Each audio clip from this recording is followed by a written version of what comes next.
Hello everyone, welcome to learning twist. तो यह class 8 social science की चैप्टर नंबर 1 है। ये natural resources and their use. ठीक है, तो नेचुरल रिसोर्सेज और उनका यूज़। अब नेचुरल रिसोर्सेज क्या होते हैं? नेचुरल रिसोर्सेज वो होते हैं जो हमें नेचर से मिलते हैं, जिनको हम अपने जीवन जीने के लिए उनको यूज़ करते हैं। जैसे एयर हो गया, वाटर, एयर, सॉइल, ठीक है, ट्रीज हो गए हमारे, मिनरल्स हो गए, सनलाइट हो गई हमारी। इस तरीके से जितने भी रिसोर्सेज हमें नेचर से मिलते हैं और जिनका हम यूज़ कर रहे हैं वो हैं हमारे नेचुरल रिसोर्सेज। चलिए देख लेते हैं इस चैप्टर को। Concern social scientist are clear on what we need to do. जितने भी सोशल साइंटिस्ट हैं वो सब कंसर्न हैं, वो सब चिंतित हैं, वो सोच रहे हैं इस बात से कि जो है उन्हें हमें लोगों को क्या क्या चाहिए। We must move toward a regenerate economy. हमें क्या है, इकोनॉमी को रीजनरेट करने के लिए हमें कदम उठाने होंगे। An economy that operates in harmony with nature. एक ऐसी इकोनॉमी जो कि नेचर के साथ मिलजुल कर काम कर सके। रीपर्पजिंग यूज रिसोर्सेज, या फिर जैसे रिसोर्सेज हैं उनका रीपर्पज मिल सके। जैसे मान लीजिए हमने किसी चीज़ को यूज़ कर लिया, जैसे नदियाँ हैं, हमने नदियों का पानी यूज़ कर लिया, तो ऐसा कुछ रीपर्पज ढूंढना है नदियों में पानी दोबारा से आ जाए, है ना, तालाब वगैरह जो होते हैं। या फिर मिनिमाइजिंग वेस्ट, जितना भी वेस्ट है, कूड़ा कबाड़ जो है वो कम से कम हो। एंड रिप्लेनिशिंग डिलेटेड रिसोर्सेज, और इन रिसोर्सेज का रिप्लेनिशिंग हो सके, मतलब दोबारा से इनका जन्म हो सके। We must return to the innate wisdom of nature herself. हम जो है जानते हैं कि जो प्रकृति है, भगवान ने प्रकृति को ही ये सब जो है चीज़ें दी हैं कि वो अपने आप ही रीजनरेट हो सकती है। जैसे मान लीजिए कुछ चीज़ें हैं जिससे खत्म हो जाती हैं तो वो दोबारा से रीजनरेट हो सकती है। द अल्टीमेट रीजनरेट, क्योंकि वो एक अल्टीमेट रीजनरेटर है, एक रिसाइकलर भी है सारे रिसोर्सों का। जैसे कि मान लीजिए आप अगर लीफ को लेंगे, किसी लीफ को ले लीजिए, अगर जब तक वो पेड़ पर रहती है तो वो फोटोसिंथेसिस के थ्रू ऑक्सीजन प्रोड्यूस करती है ना। जब तक वो पेड़ पर रहती है तब तक वो फोटोसिंथेसिस के थ्रू ऑक्सीजन प्रोड्यूस करती है, लेकिन जैसे ही वो नीचे गिरती है तो मिट्टी में मिलकर सॉइल में मिल जाती है और वो मैन्योर बना देती है ना। तो इस तरीके से भगवान ने खुद ही ताकत जो है नेचर को दी है। नेचर के पास ये ताकत है कि वो खुद ही जो है अपने आप ही रीजनरेटर भी है और रिसाइकलर भी है। ठीक है, तो यह Christiana Figueres and Tom Rivett Carnac in the future we choose. उनकी जो बुक है द फ्यूचर वी चूज, उससे ही लिया गया है। ठीक है, ये जो कोटा है ये उससे लिया गया है। ठीक है, चलिए अब आगे देख लेते हैं चैप्टर में क्या है। सबसे पहले हम एक इमेज देखेंगे। फिगर 1.1 दे रखी है, Doodh Sagar waterfall and the railway bridge Goa India. ये है दूध सागर वाटरफॉल जो बिल्कुल दूध की तरह होता है, and the railway bridge Goa India, जो कि भारत में गोवा में आपको देखने को मिलेगा रेलवे ब्रिज है, और ये दूध सागर है। उससे पहले 3 क्वेश्चन है, बिग क्वेश्चन, उसको देख लेंगे। How do we categorize natural resources. हम नेचुरल रिसोर्सेज को कैसे कैटेगराइज कर सकते हैं। What is the connection between the distribution of natural resources and different aspects of life. अब जो है हमारी जो लाइफ के जितने एस्पेक्ट्स हैं ना, तो उसका जो कनेक्शन क्या है नेचुरल रिसोर्सेज के, और इसके बीच में कनेक्शन क्या है। और थर्ड है what are the implications of unsustainable use over exploitation of natural resources. अब ये नेचुरल रिसोर्सेज का जब एक्सप्लोइटेशन होता है, ओवर एक्सप्लोइटेशन इनका हो जाता है, मतलब ज़्यादा से ज़्यादा इसको यूज़ करते हैं, है ना, तो फिर इसकी कमी हो जाती है। तो उसका जो है क्या क्या उसके प्रभाव हैं, उसकी क्या क्या इम्प्लीकेशंस हैं, तो ये सब चीज़ें हम जो चैप्टर में आगे देखेंगे। चलिए चैप्टर ही शुरू कर लेते हैं। ठीक है, चलिए अब देखो, एक ही है micro hydel plant in Himachal Pradesh, the power of flowing water converted into the electricity. ये माइक्रो हाइड्रल प्लांट है हिमाचल प्रदेश में, जो कि क्या कर रहा है, ये इलेक्ट्रिसिटी बनाता है। ये वाटर, फ्लोइंग वाटर को कन्वर्ट करता है किसमें, इलेक्ट्रिसिटी में। ऐसे ही यह है an offshore oil rig extracts petroleum from below the sea head. ये जो है ये एक ऑफशोर ऑयल रिग है जो कि समुद्र से नीचे से पेट्रोलियम निकालती है। ठीक है, चलिए अब आगे देखेंगे। When does nature become a resource. ठीक है, तो प्रकृति जो है रिसोर्स कब बनती है। One of the meanings of the word nature is the totality of life and non life forms that are part of our environment but have not been created by humans. ठीक है, तो क्या है जो word nature है, इसका मतलब है कि प्रकृति से जो हमें जो सोर्सेज मिल रहे हैं, मतलब जिन जिन चीज़ों को हम यूज़ कर रहे हैं, जो कि क्या है, जो नेचर से ही मिले हैं हमें, उनको जो है मनुष्य ने नहीं बनाया है ना, तो उनको कहा जाता है resources, natural resources. When humans use these for their substances और creative new things from them for consumption. जब मनुष्य इसका यूज़ करता है अपनी ज़रूरत के हिसाब से और जो है नई से नई चीज़ बनाता है अपने कंज्यूमशन के लिए, तो these elements of nature become resource. तो ये जो एलिमेंट्स हैं नेचर के, रिसोर्स बन जाते हैं। ठीक है, जैसे मान लीजिए पहले कोई चीज़ है तो वो रिसोर्स नहीं है, पहले उसको हम मतलब यूज़ कर रहे हैं, लेकिन हम उसका अगर कुछ कर रहे हैं, कुछ उसका जैसे मान लीजिए ट्री है ना, इस तरीके समझाती हूँ। मान लीजिए ट्री है, ट्री हमने लिया, तो ट्री जब तक था तो वो रिसोर्स नहीं है, लेकिन जब हमने ट्रीज को काट दिया, काट के उसका फर्नीचर बन गया, तो वो एक रिसोर्स बन गया। For example trees are part of the environment, trees जो है एक एनवायरमेंट का पार्ट है, तब वो रिसोर्स नहीं है।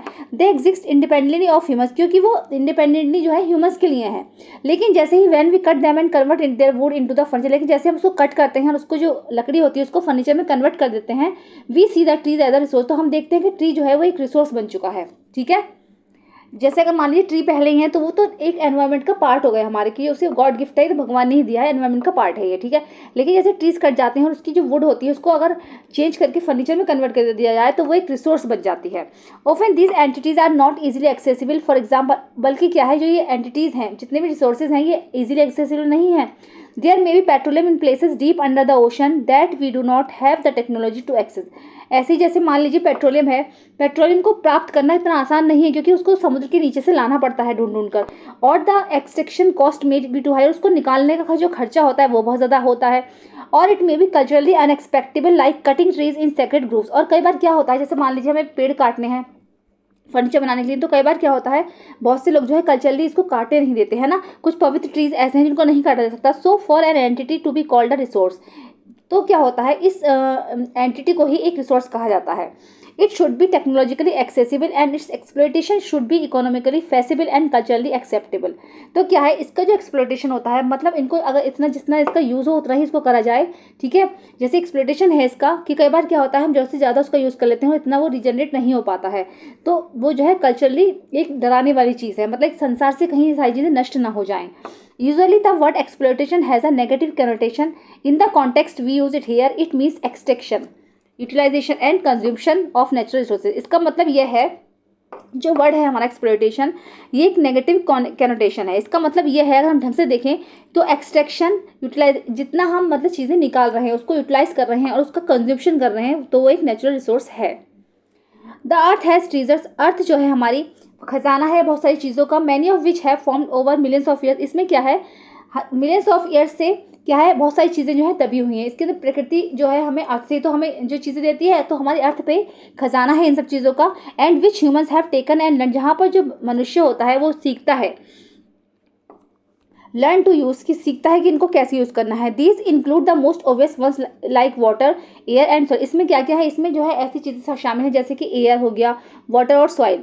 And also the not so obvious ones like coal, petroleum, precious stones, metal और टिम्बर एटसेट्रा। और बल्कि क्या है, वाटर, एयर और सॉइल जो है वो तो नेचुरल रिसोर्सेज हैं हमारे, लेकिन कुछ ऐसे भी हैं जैसे कि नॉट सो ऑब्वियस, जो कि बहुत ज़्यादा मात्रा में नहीं मिलते, जैसे कि कोल हो गया, पेट्रोलियम हो गया, प्रीशियस स्टोन्स हो गए, कीमती वो होते हैं रत्न वगैरह जो होते हैं, एंड मेटल्स, ओर्स जो है, टिम्बर एटसेट्रा। ठीक है, तो कुछ होते हैं जो एकदम से मिल जाते हैं, कुछ ऐसे होते हैं जो एकदम से ऑब्वियस नहीं मिलते, जैसे कि पेट्रोलियम हो गया, कोल हो गया, स्टोन्स हो गए, प्रीशियस मेटल्स हो गए, टिम्बर्स हो गए, इस तरीके की चीज़ें। ठीक है,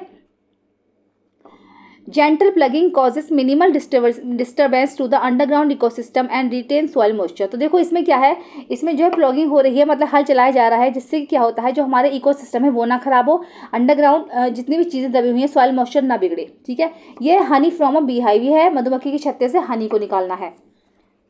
ठीक है, चलिए अब आगे देखेंगे, don't miss out in many indigenous traditions of the world. संसार में क्या है, कई बार कुछ परंपराएं ऐसी होती हैं, बहुत सारे ट्रेडिशंस ऐसे हैं जिसमें कि नेचर इज कंसिडर्ड सेक्रेड, प्रकृति में बहुत सारी चीज़ें जो पवित्र मानी गई हैं कि भाई इस पेड़ को नहीं काटा जाएगा, ऐसी चीज़ें नहीं करी जाएंगी। जैसे तुलसी पूजा होती है हमारे यहाँ, तुलसी पूजा फॉर वेलबींग है ना, अपने सुख और समृद्धि के लिए की जाती है। तो क्या है, you have read about this, इसमें आप आगे भी पढ़ोगे, in such traditions nature is a nurturer and nourisher.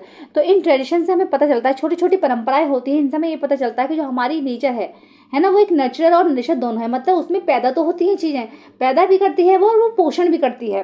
तो do you know of practice that reflects, कि आप क्या ऐसी किसी परंपरा के बारे में जानते हो?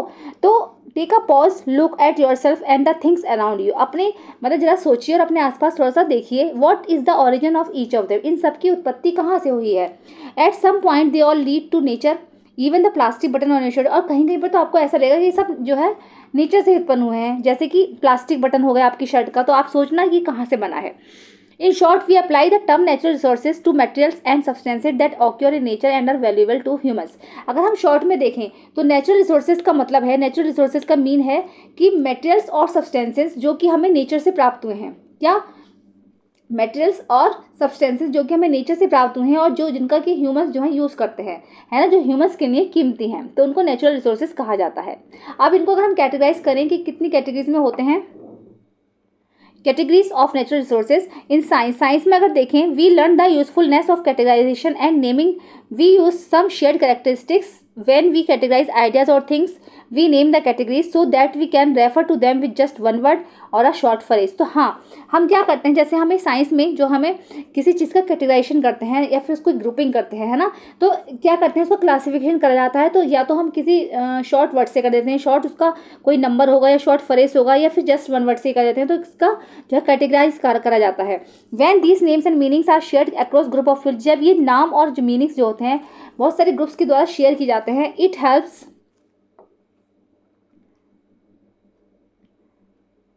अस discuss a set of ideas और things without needing to describe them every time. तो क्या होता है, तो जब सारा ग्रुप्स एक साथ देखता है इनको, तो जो है बहुत सारे सेट ऑफ आइडियाज़ निकलते हैं, है ना, जिनको कि हर समय हमें जो उसकी ज़रूरत होती है। We can communicate more effectively too, इससे क्या है, हम जब ग्रुप में बैठ के चीज़ों को क्लासिफिकेशन करते हैं, कोई चीज़ है मतलब उसकी ग्रुपिंग कर दी, तो उससे क्या होता है, उससे हमें कम्युनिकेट करने में आसानी होती है। In earlier classes you learn about living and non living things, पहले क्लासेज में आपने जो है लिविंग और नॉन लिविंग थिंग्स के बारे में पढ़ा, है ना, सजीव और निर्जीव के बारे में। As soon as we use these words, जल्दी ही हम ऐसे वर्ड्स का यूज़ करेंगे, you know what they mean, और आप समझोगे कि इनका मतलब क्या है। This is a simple example of categories, तो ये एक सिंपल एग्जाम्पल है कैटेगरीज का। जैसे कि लिविंग थिंग्स हो गई जिसमें जान होती है, जैसे हम मनुष्य हो गए, ट्रीज हो गई, है ना, जो सांस लेती है, और नॉन लिविंग थिंग्स वो हो गई जैसे कि ये वुड हो गई, चेयर, टेबल, जिस तरीके से नॉन लिविंग थिंग्स है उसमें कोई मतलब जान नहीं होती, वो सांस नहीं लेती, तो वो नॉन लिविंग थिंग्स हो गई, ठीक है। तो ये सिंपल से मैंने एक एग्जांपल दिया है। We do the same with natural resources, ऐसा ही हम नेचुरल रिसोर्सेज के साथ कर सकते हैं, इसको कैटेगराइज कर सकते हैं।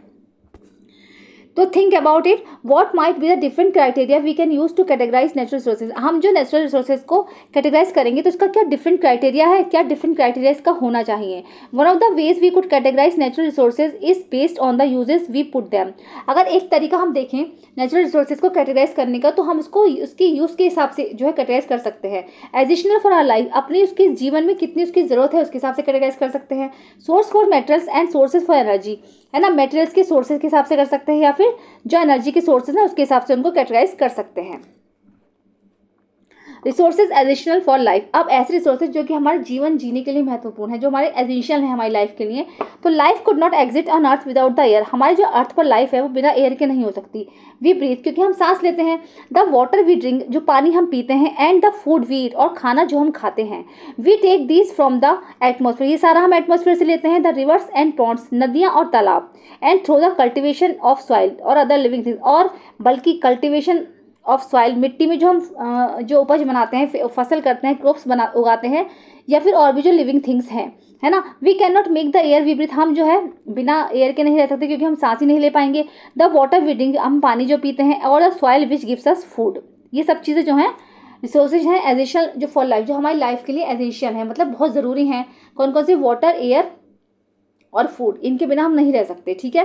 ऐसे ही होते हैं रिसोर्सेज फॉर मटेरियल्स, मटेरियल के हिसाब से इसको कैटेगराइज कर सकते हैं। मतलब पहले तो मैंने बता दिया रिसोर्सेज एसेंशियल फॉर लाइफ, जिंदगी जीने के लिए यूज़ करते हैं हम। ऐसे ही मटेरियल्स के रिसोर्सेज जो हैं, human beings create physical objects out of nature's gifts, ठीक है। मनुष्य को नेचर की तरफ से, प्रकृति की तरफ से फिजिकल ऑब्जेक्ट्स बहुत सारे मिले हैं। We make them for our utility too और to be create things of beauty that enrich our lives and those of others. तो हम क्या करते हैं, कुछ इसमें से अपनी यूटिलिटी के हिसाब से यूज़ करते हैं, कुछ अपने क्रिएट थिंग्स ऑफ ब्यूटी, कुछ ब्यूटी के हिसाब से होते हैं। That enrich our lives and those of others, या फिर जो हमारी ज़िंदगी में महत्वपूर्ण है। जैसे कि आप piece of wood can be transform into a chair, जैसे हम मान लीजिए हमने एक लकड़ी ले ली, है ना, जो मिली तो हमें नेचर से थी, तो हमने क्या करा उसका, फिर उसकी चेयर बना ली। And also carve into a statue, या फिर उसका कोई एक स्टैचू बना दिया गया। India geographical diversity provides us with a wide variety of natural resources, India की जो जोग्राफिकल डाइवर्सिटी है, इंडिया में जितनी भी विविधता है, जो जोग्राफिकल डाइवर्सिटी है, यहाँ पर क्या है, बहुत सारे रिसोर्सेज की विविधता है। जैसे कि फ्रॉम वुड टू मार्बल, लकड़ी से लेकर मार्बल तक। एंड कोल टू गोल्ड, और कोयले से लेकर गोल्ड तक, ठीक है। इतनी सारी विविधता है इंडिया में, डाइवर्सिटी बहुत ज़्यादा है। तो यहाँ पर क्या है, बहुत सारी चीज़ों की, बहुत सारे मटेरियल्स की वरीयता है। जैसे कि लकड़ी से लेकर मार्बल तक चले जाइए आप, या फिर कोल से लेकर गोल्ड तक चले जाइए, बहुत सामान यहाँ पर मिलता है। ऐसे ही थर्ड कैटेगरी आएगी रिसोर्सेज फॉर एनर्जी। एनर्जी के लिए रिसोर्सेज जो हैं वो कौन कौन से हैं। Energy is a corner stone of modern living, energy जो है हमारे मॉडर्न लिविंग का एक कॉर्नर स्टोन है। जैसे कि इलेक्ट्रिसिटी को लगा लीजिए आप, इलेक्ट्रिसिटी फॉर आर बिल्डिंग्स, हमारी बिल्डिंग्स के लिए इलेक्ट्रिसिटी। ट्रांसपोर्टेशन, सामान इधर उधर जाता है ना, एक्सपोर्ट इम्पोर्ट होता है। And all types of production process, transportation में तो बल्कि ये भी आ गया कि हम लोग भी जैसे यात्रा करते हैं। And all types of production process, या फिर जितने भी तरीके के प्रोडक्शन प्रोसेस हैं उसके लिए हमें एनर्जी की जरूरत होती है। This energy can come from diverse natural source, और ये एनर्जी आती कहाँ से? ये आती है हमारे कोल से, वाटर से, पेट्रोलियम से, और natural gas, sunlight, wind etcetera. ये सब जो है नेचुरल रिसोर्सेज हैं एनर्जी वाले। देखो अगर आय के रिसोर्सेज बताने हैं आपको जो एसेंशियल फॉर लाइफ है तो ये वाले बताने हैं, ठीक है। रिसोर्सेज फॉर मटेरियल्स हैं तो इसमें से बता देना है। और अगर रिसोर्सेज फॉर एनर्जी आ जाए तो उसमें ये आते हैं coal, water, petroleum, natural gas, sunlight etcetera, ठीक है। चलिए अब आगे देखेंगे। ये रहा, ये वाली जो इमेज है ये है river water are renewable resources as long as glaciers and forest exist. ये है एक रिन्यूएबल रिसोर्सेज हैं क्योंकि इनका क्या है, ये यूज हो जाते हैं फिर दोबारा से रिन्यूएबल हो जाते हैं, है ना। तो जैसे कि ग्लेशियर्स होते हैं, ग्लेशियर्स पिघल जाते हैं, मेल्ट हो जाते हैं, उनका पानी बन जाता है, फिर दोबारा से ग्लेशियर आ जाते हैं। ऐसे ही we can take timber from the forest, हम जंगल से लकड़ी ले सकते हैं in limited quantities for a long time if we allow to regenerate, ठीक है। तो क्या है, अगर हम लिमिटेड क्वांटिटी में ले सकते हैं बस खाली, क्योंकि अगर हम काटते जाएंगे तो क्या होगा, फिर पेड़ों की लकड़ी नहीं बचेगी बिल्कुल भी, तो इसको रीजनरेट करने की आवश्यकता है ना। चलिए अब देख लेते हैं renewable and non renewable resources ये क्या क्या होते हैं, ठीक है। A second way of categorizing, एक तो हमने वो कैटेगरी बना दी। अब second way of categorizing natural resources का क्या है, could be based on whether they are renewable और नॉट। तो ये जो कैटेगरीज बनेगी ऐसे बनेगी कि रिन्यूएबल है या नहीं है। A general principle of nature is that its function in a restorative and regenerative way. एक जो नेचुरल सिद्धांत है इसका वो ये है कि ये रिस्टोरेटिव है या रिजनरेटिव है या नहीं है। Restoration is the process of returning something of its original healthy state if it has been degrade और डैमेज्ड। इसमें यह होगा कि रिस्टोरेशन एक ऐसा प्रोसेस है जिसमें क्या होता है, मान लीजिए कोई चीज़ खराब हो गई या फिर वो नष्ट हो गई तो उसको मेंटेन करने के लिए उसका दोबारा से रिस्टोर होना बहुत ज़रूरी है। Nature heals, renews and maintains herself over. तो प्रकृति में ये गुण खुद ही मौजूद है। वो क्या करती है, वो हील होती है, रिन्यूज होती है, मेंटेन्स हरसेल्फ ओवर टाइम। समय के साथ साथ अपने आप को वो मेंटेन भी करती है। जैसे कि मान लीजिए a cut on your skin will normally heal. जैसे आपकी स्किन पर कहीं कट लग जाता है तो नॉर्मली वो हील हो जाता है। अब forest recovers after wild fire. और जैसे जंगलों में कभी कभी आग लग जाती है तो वो दोबारा से रिकवर हो जाते हैं। वहाँ पर क्या होता है, आसपास छोटे छोटे पेड़ पौधे जमा उगाते हैं तो वो बड़े हो जाते हैं। तो प्रकृति में ये सुविधा, ये गुण खुद ही मौजूद है कि वो अपने आप को हील करती है, अपने आप को रिन्यू करती है, maintains herself over the time. और समय के साथ साथ अपने आप को जो है मेंटेन करती है। Regeneration goes beyond restoration. Regeneration जो है रिस्टोरेशन से आगे का प्रोसेस है। It is about nature's ability to create new life and the condition for thriving. ये जो है नेचर की एबिलिटी के बारे में है जिसमें कि नई चीज़ें जो कंडीशंस होती हैं, ठीक है, for thriving. We plant trees in areas that may have lost them on account of human intervention like clearing forest for housing. Planting the types of trees that were originally growing there restores the ecosystem. The tree provide food and shelter for birds, squirrels and other creatures enabling life to return. तो हमें क्या है, हमें उन areas में plant लगाने चाहिए जहाँ पर क्या है, जैसे जो ह्यूमंस होते हैं वो जंगलों की कटाई कर देते हैं। जैसे बहुत सारी फैक्ट्रीज वगैरह बनती है, कहीं कुछ बन रहा है तो जंगलों की कटाई जाती है। Clearing forest for housing. और कई बार जो है हाउस खोले जा रहे, सोसाइटीज़ बन रही हैं, इस तरीके से जो है जंगल काट दिए जाते हैं। Playing the types of trees, planting the types of trees that were originally growing the restores. जैसे वहाँ से जंगल कट गया, अगर हमने दोबारा से प्लांट करा ट्रीज़ को तो क्या होता है, वो ओरिजिनली ग्रोइंग देयर रीस्टोर्स, तो रीस्टोर हो जाता है इकोसिस्टम पूरा।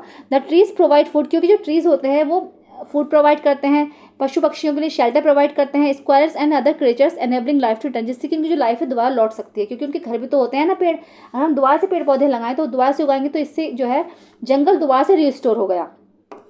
Nature works in cycles where there is no waste. Nature जो है एक साइकिल के तौर पे काम करती है जहाँ पर कुछ भी वेस्ट नहीं है। टेक ऑफ फर्स्ट, जैसे मान लीजिए एक जंगल को ले लेंगे। लेट अस से a tree falls in the first. आइए जंगल में जैसे कोई पेड़ गिर गया, मान लीजिए हमारा कोई पेड़ गिरा, it decomposes with the bacteria. अगर ये गिरा तो मिट्टी में पड़ा रहा तो उसको क्या, बैक्टीरिया ने उसको डिकम्पोज कर दिया है ना, बैक्टीरिया उसमें पनपने लगे, बैक्टीरिया ने उसको खा लिया, फिर उसका मैन्योर बन गया, फिर वो मिट्टी में घुल गया।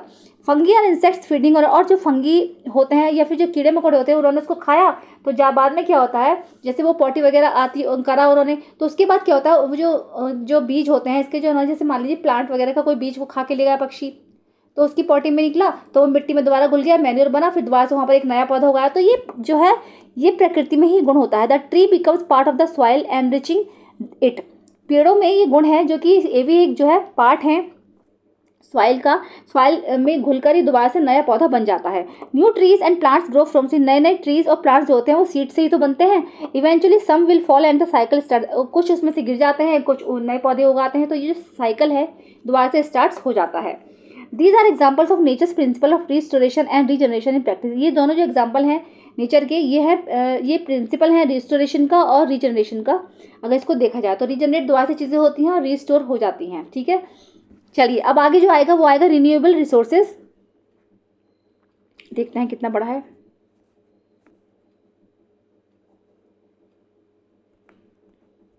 ओके,